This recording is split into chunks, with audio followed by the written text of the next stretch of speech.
नमस्कार, स्वागत है आप सबका हमारे चैनल में। चैनल मेरी किताबें पुस्तक जीत आपकी, जिसके लेखक हैं शिव खेड़ा।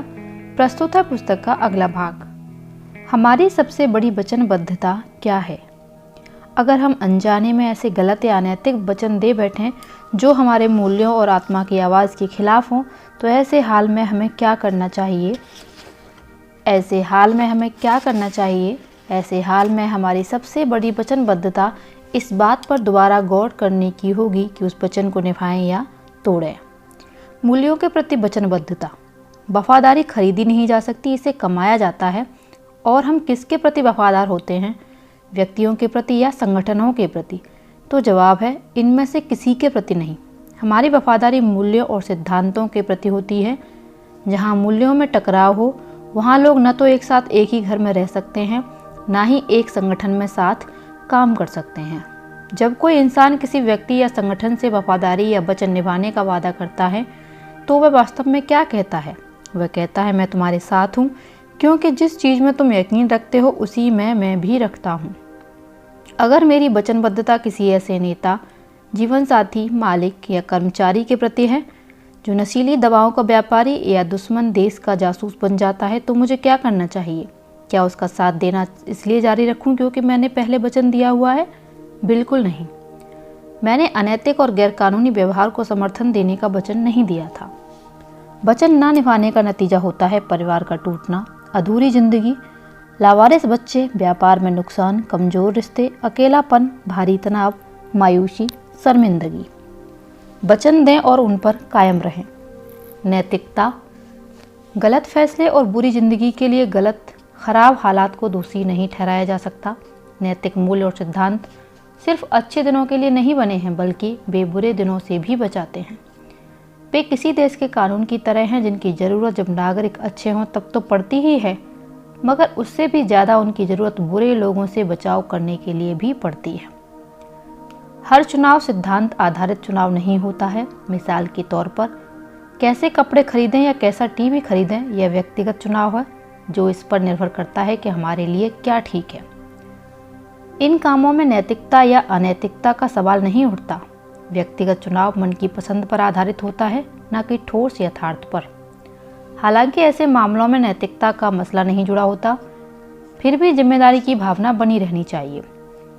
नैतिक चुनाव में सही और गलत के बीच ठोस सच्चाई के आधार पर चुनाव किया जाता है। यही वजह है कि जब हम एक अनैतिक कदम उठाते हैं तो हमारी आत्मा में धिक्कारती है, जबकि एक गलत व्यक्तिगत चुनाव करने पर ऐसा नहीं होता, क्योंकि नैतिक चुनाव में सही चीज़ का बिल्कुल स्पष्ट चुनाव किया जाता है। जैसे कि गणित के इम्तिहान में कोई भी बैठ सकता है, उनके जवाब भी अलग अलग हो सकते हैं, मगर जवाब का सही होना उनके चुनाव पर निर्भर नहीं करता, बल्कि वह तो उत्तर के वास्तविक रूप से सही होने पर निर्भर होता है। किसी आदमी के शालीन होने का यह मतलब नहीं होता कि वह अच्छा और नैतिक व्यक्ति है। किसी आदमी में सामाजिक शालीनता होने के बावजूद वह झूठा और मक्कार हो सकता है। वह इंसान शालीन होते हुए भी अनैतिक माना जाएगा। शालीनता उसे सामाजिक स्वीकृति दिला देती है, पर सिर्फ शालीनता का मतलब अच्छाई नहीं होता। दुख की बात है कि आजकल हमारे ज़्यादातर फैसले इन बातों पर आधारित होते हैं। नंबर 1, सुविधा, आराम और सुख की आवारी इच्छा। दूसरा, हमारी भावनाएं। कोई काम करने का पैमाना जिम्मेदारी की भावना नहीं, बल्कि यह होता है कि हमें क्या करना अच्छा लगता है। नंबर 3, सामाजिक चलन और प्रचार, और लोग यह काम कर रहे हैं इसलिए मुझे भी करना चाहिए। यह एक आम धारणा है कि नैतिकता और नैतिकता पर आधारित चुनाव उलझा देते हैं, मगर अहम सवाल यह है कि किसको उलझा देते हैं? सिर्फ उन्हीं को जिनके जीवन मूल्य साफ नहीं है। हालत के मुताबिक बदलती नैतिकता। जो लोग महसूस करते हैं कि नैतिक मूल्य हर हाल में एक से नहीं हो सकते, बल्कि हालात के अनुसार बदलते रहते हैं, वे लोग तरह तरह की सफाई पेश करके अपने बदलते सिद्धांतों को सही ठहराते हैं और अलग अलग हालात और अलग अलग व्यक्तियों के साथ अपने सिद्धांतों को बदलते रहते हैं। इसी को कहते हैं हालात के सांचे में ढली नैतिकता। यह आस्था पर नहीं, बल्कि सुविधा पर टिकी नैतिकता है। पैमाने। किसी भी नैतिक दिशा सूचक के सहारे तभी आगे बढ़ा जा सकता है जब उसमें अंदरूनी संगति और स्थिरता हो तथा किसी भी प्रकृति या रीति के प्रचलित होने की स्थिति में वह एक ही दिशा में संकेत करे। Ted Coppell. हम स्टैंडर्ड्स क्यों बनाते हैं? वे एक पैमाना होते हैं। यूरोप और एशिया में 1 मीटर एक जैसा ही होता है। 1 किलो आटा कहीं भी जाइए 1 किलो ही होता है। जो लोग नैतिक पैमानों पर यकीन नहीं रखते वे नैतिकता की परिभाषा यह कहकर बदलते रहते हैं कि कुछ भी गलत या सही नहीं होता, हमारी सोच ही उसे ऐसा बनाती है। वे व्यवहार के बजाय व्याख्या को जिम्मेदार मानते हैं। वे महसूस करते हैं मेरा व्यवहार तो ठीक है, आपकी व्याख्या ही गलत है। मिसाल के तौर पर हिटलर सोच सकता था कि वह सही था, मगर बड़ा सवाल यह है कि क्या वह सही था? भूखे को खाने के लिए पैसे देना उचित हो सकता है, लेकिन नशीली दवाएं खरीदने के लिए पैसे देना गलत है। सामान्य हालात पैमानों को तय करते हैं जिनमें सिर्फ खास हालात तब्दीली ला सकते हैं। मिसाल के तौर पर हत्या करना गलत है, यह एक आम धारणा है कि माना हुआ सत्य है और एक नैतिक पैमाना है।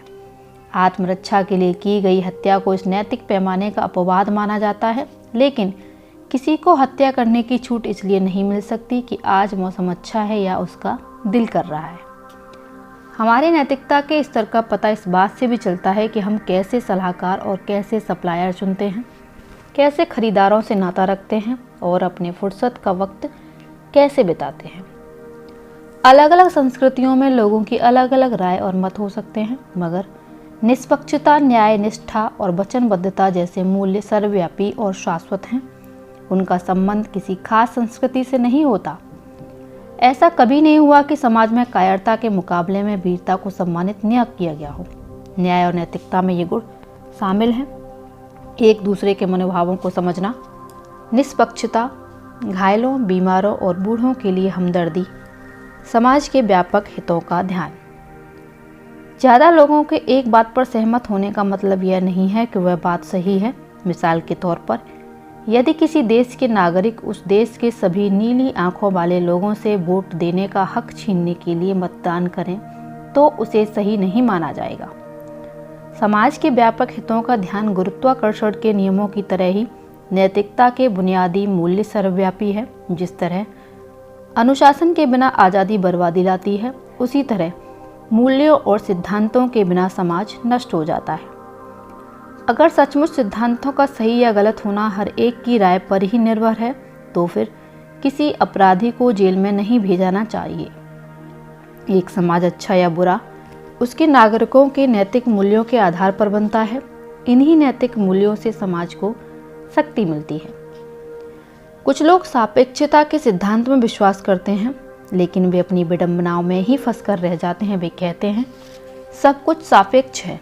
यह बात बिल्कुल सच है, लेकिन अपने आप में ही विरोधाभासी भी है।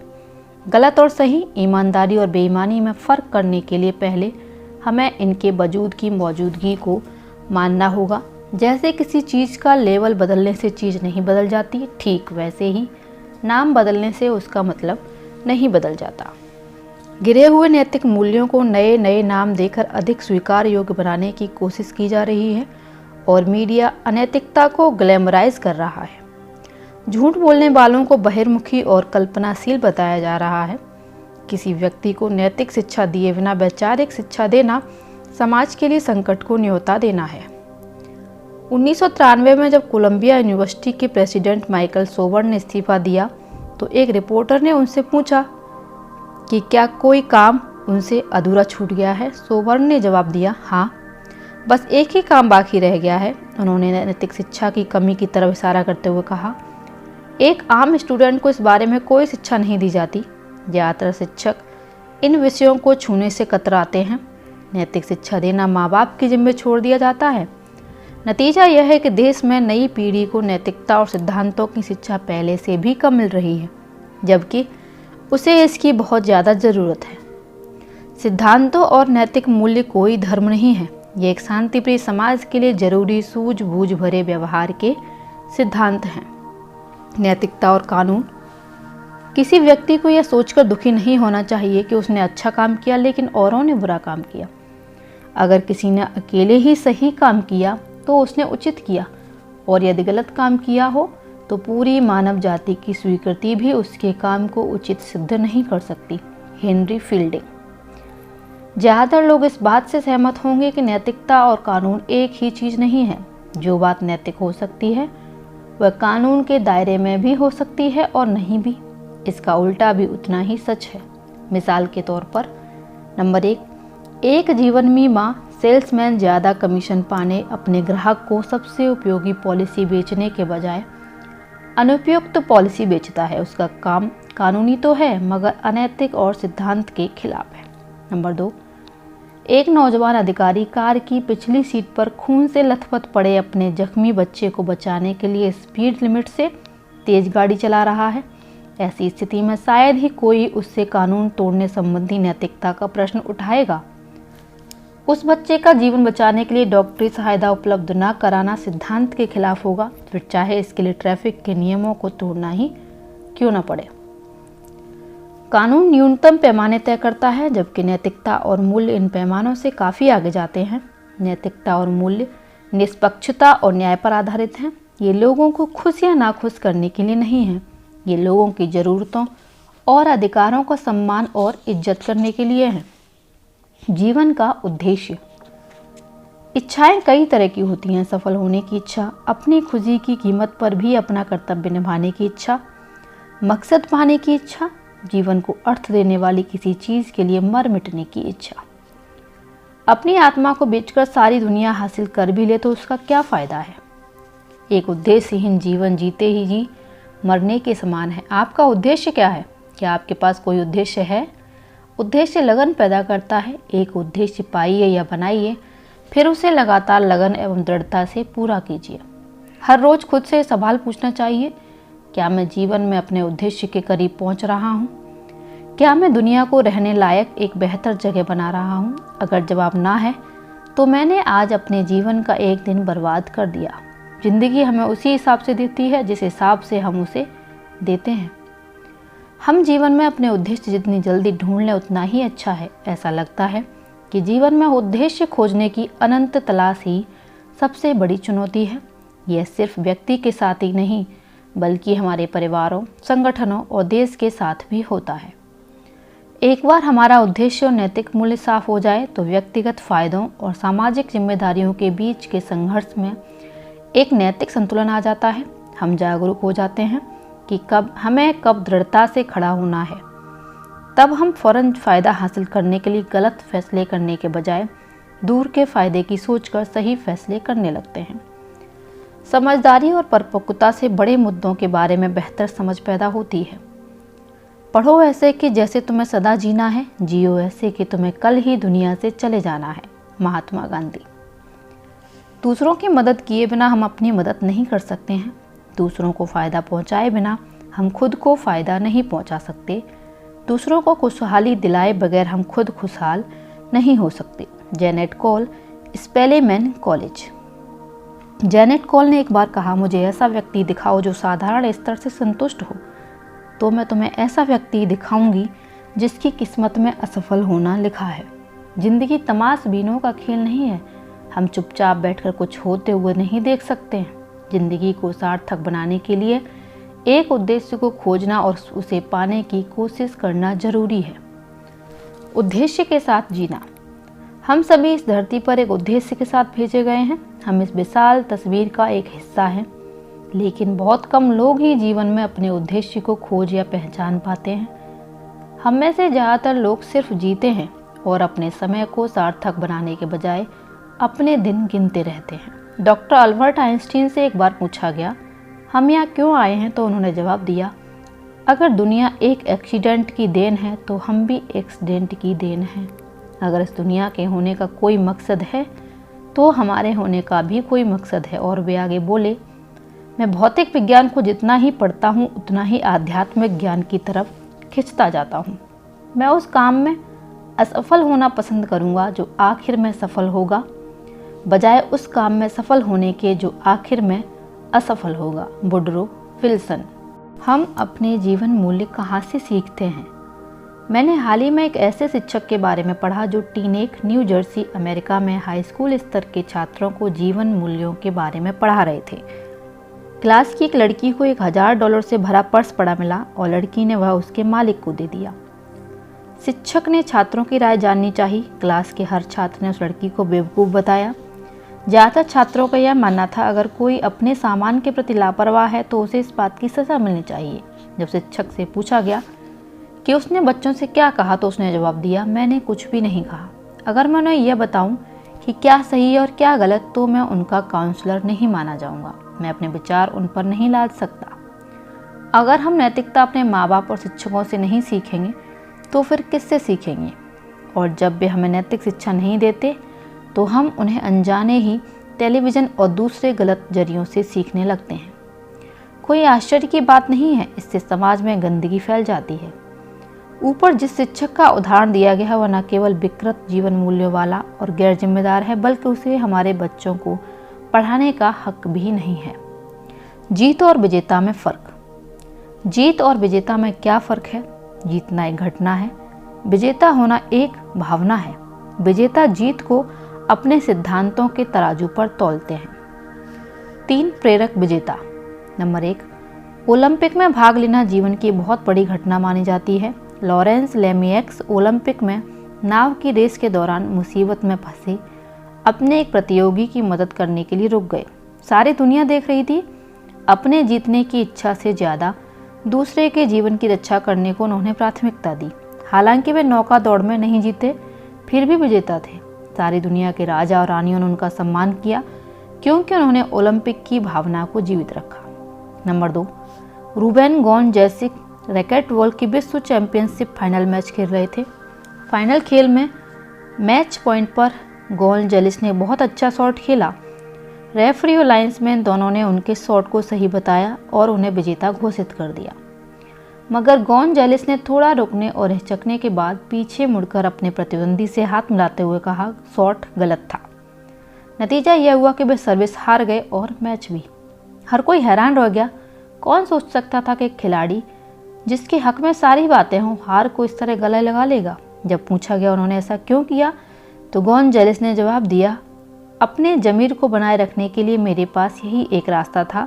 वह मैच हार गए लेकिन फिर भी वह एक विजेता थे। नंबर 3, कुछ सेल्समैनों के ग्रुप ने मीटिंग के लिए शहर से बाहर जाते समय अपने परिवार वालों से कहा कि वे शुक्रवार की रात को खाने के समय तक आ जाएंगे। लेकिन जैसा कि इस तरह के दौरों में होता है, एक के बाद एक काम होने की वजह से मीटिंग निश्चित समय पर ख़त्म नहीं हो चुकी और उन्हें देर हो चुकी थी और उन्हें जहाज़ पकड़ना था। वे भागते भागते जहाज़ छूटने से कुछ ही मिनट पहले एयरपोर्ट पहुंचे। टिकट उनके हाथों में थे और वे आशा कर रहे थे कि जहाज़ शायद अभी ना उड़ा हो।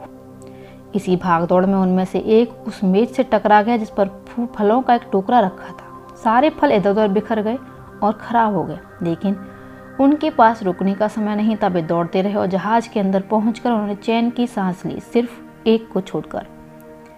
उसने अपने साथियों से विदा ली और लौट आया।